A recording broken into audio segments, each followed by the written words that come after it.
think what's not in dispute is that NATO is the most important military alliance in world history. Nobody's ever pulled something together like this and held it together to prevent the worst for a longer period of time. Basically, it seems to me that a lot of the European countries think that we're reducing our influence there, that they're sort of on their own, and somehow American leadership is not essential to NATO going forward.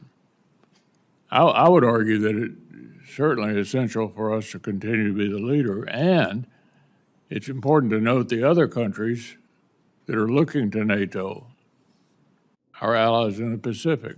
Mr. Secretary, the war in Iran has not only cost 13 American service member lives, it is also costing American taxpayers dearly. Tens of billions of dollars and counting, and that's money that could be helping people perhaps get health care. But instead, we're paying for bombs dropped in a war that American people overwhelmingly oppose.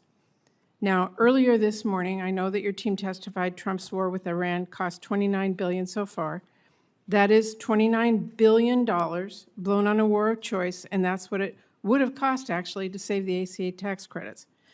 But as my colleagues have already stated, what is concerning as well is it seems quite clear that that cost estimate is suspiciously low.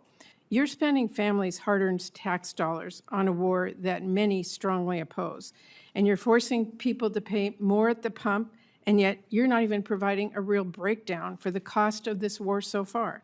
We have no real details, you have indicated that, and yet now you want Congress to send you $1.5 trillion more.